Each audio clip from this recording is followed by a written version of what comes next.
Eh bien, salut tout le monde, c'est Malrus, j'espère que vous allez bien. On se retrouve aujourd'hui pour une nouvelle vidéo, on va parler du cas entrepreneur. Donc, une formation, on va dire, qui est pas subventionnée par la mission locale, mais qui est en partie liée à la mission locale et liée avec le groupement créateur. Je vous invite à aller voir la vidéo qu'on avait fait il y a 2-3 ans avec Marc Zimmerman, qui vous avait parlé du groupement créateur, de la garantie jeune, et de ce qu'était le dispositif de la mission locale. Et aujourd'hui, on va parler un petit peu du cas entrepreneur. Donc le cas entrepreneur, c'est une formation. Alors là, apparemment, d'après ce que j'ai compris de mon ancien conseiller, la formation du Duca, elle est en pause actuellement parce qu'il n'y a pas vraiment de groupement créateur dans le Val-de-Marne qui est prêt à récupérer la formation et compagnie. Donc d'après ce que j'ai compris, elle est en pause pour l'instant. Et du coup, le Duca Entrepreneur, qu'est-ce que c'était? Le Duca Entrepreneur, c'était une formation pour pas avoir l'éligibilité, mais presque de pouvoir créer son entreprise. C'était une aide pour créer sa micro-entreprise, pour parler des statuts, pour parler de quelles possibilités vous aviez en termes de création d'entreprise, etc. Définir avec vous le projet que vous vouliez avoir. Et surtout, il y avait des subventions versées dans la formation pour réaliser ce projet. Il y avait la particularité qu'il y avait des actions qui étaient menées pour faire des tests, on va dire projet, donc pour faire des simulations, si vous préférez. On avait également la possibilité d'avoir un parrain. Moi, j'ai eu un parrain. Je peux vous faire une vidéo avec mon parrain pour vous parler des avantages et des inconvénients d'avoir un parrain sur sa micro-entreprise. Mais il faut qu'on arrive à se capter parce que c'est compliqué, parce que lui, en plus, il est dans la politique. Donc, très compliqué de se caler entre son entreprise, sa vie perso et la vie politique. Donc, c'est très compliqué que je le capte pour se faire la vidéo. Mais du coup, voilà, on a la possibilité d'avoir un parrain, d'avoir des tests pour son projet, et surtout subventionner pour sa micro-entreprise, qui est à hauteur de 400 € minimum. C'était 400 € minimum, et on avait en cinquième partie, la possibilité de suivre, on va dire, la formation en alternance. C'est-à-dire que dans cette formation en alternance, c'était pas une formation classique, c'était une formation où on était, comment je pourrais dire, derrière le patron. C'est en gros, au lieu d'être en stage classique, à voir comment ça se passe dans un magasin, dans une entreprise, etc., avec les salariés et compagnie, là, on n'est pas dans ce cadre-là, on est carrément dans le cadre au-dessus, c'est-à-dire être en stage, derrière un patron, voir comment il gère son entreprise, voir comment il gère avec ses salariés, voir tout le système économique de l'entreprise. C'était ça la particularité.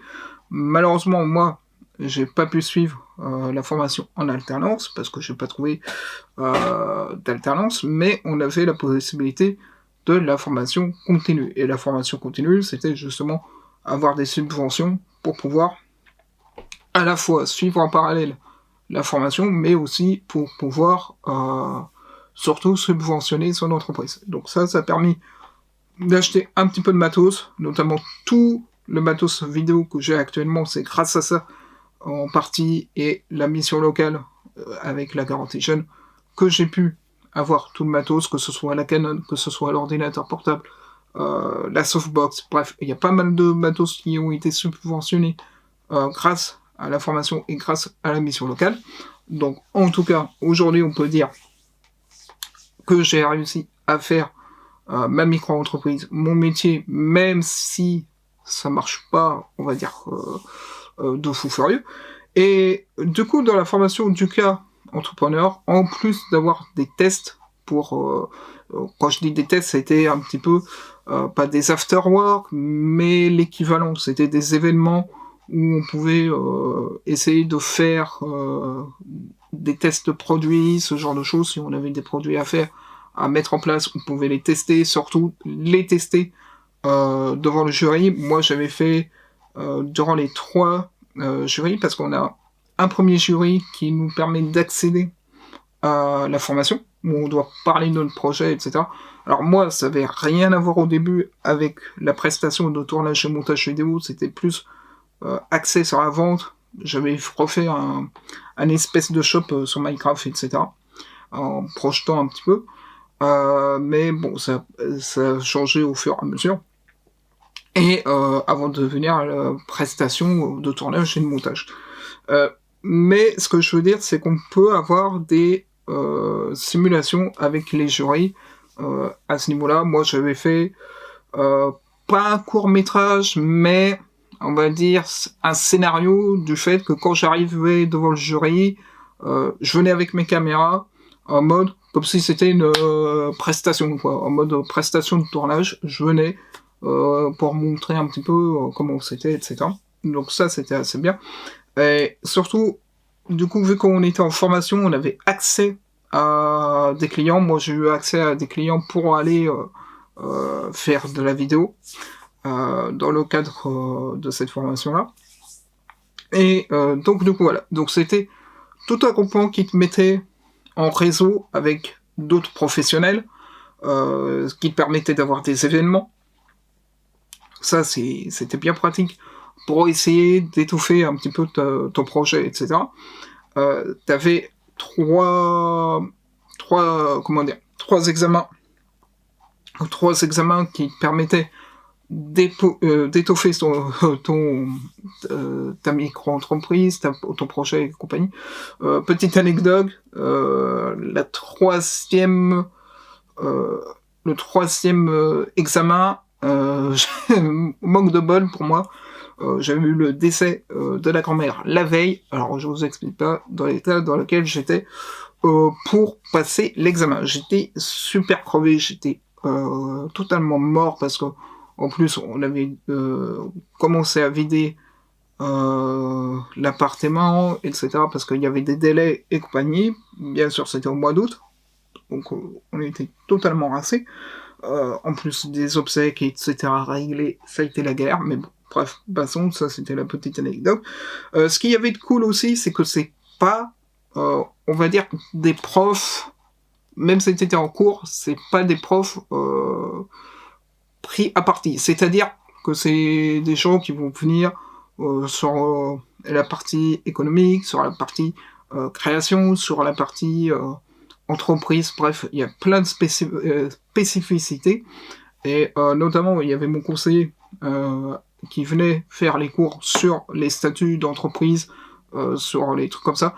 Et lui, il faisait différemment les cours que dans la partie classique. En plus, quand tu faisais les cours, t'étais pas obligé d'être en mode standard classe, c'est-à-dire assis sur les tabourets, enfin sur les chaises.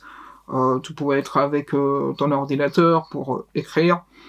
Tu pouvais également être debout si tu voulais. Tu pouvais t'asseoir sur la table si tu voulais, si tu trouvais que c'était plus confortable. Bref, il y avait plein de choses que tu pouvais faire pour être en mode détente tout en étant sérieux. C'est-à-dire que tu pouvais pas ne pas être en mode classique, deux chaises, une table. Donc ça, c'était bien. Et du coup, voilà, donc il y a 3 jurys, enfin 3 examens, les événements que tu pouvais faire en parallèle, et avoir un parrain. Pourquoi je dis que avoir un parrain, c'est un avantage, vous verrez dans une prochaine vidéo, mais disons que ce qu'il y a de bien, c'est qu'il te fait rentrer dans ton cercle, et surtout, il peut te conseiller également pour rebondir un petit peu sur ta micro-entreprise, et si tu as des problèmes, il peut intervenir aussi pour t'aider, pour t'en sortir sur ta micro-entreprise. Moi, c'est le cas. Moi, mon parrain, il est top. Il est top. Je vous ferai une vidéo plus tard d'interview avec lui, si j'arrive encore une fois à le capter, parce que c'est très compliqué, surtout en ce moment avec le gouvernement, comment ça se passe.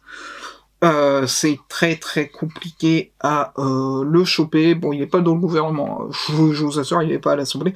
Il est en dessous, il est au niveau de la mairie, principalement. Il est plus du côté de nos gens, lui, et en plus, donc c'est compliqué encore pour le choper. En plus, lui, il a CCI du département du Val-de-Marne, donc ouais, il est overbooké, donc c'est compliqué de le choper, mais j'aimerais bien le choper pour qu'on se fasse la vidéo interview, parce que ça pourrait être intéressant, que ce soit la présentation de mon parrain, ou que ce soit qui vous parle de son point de vue des avantages d'avoir un parrain sur la micro-entreprise.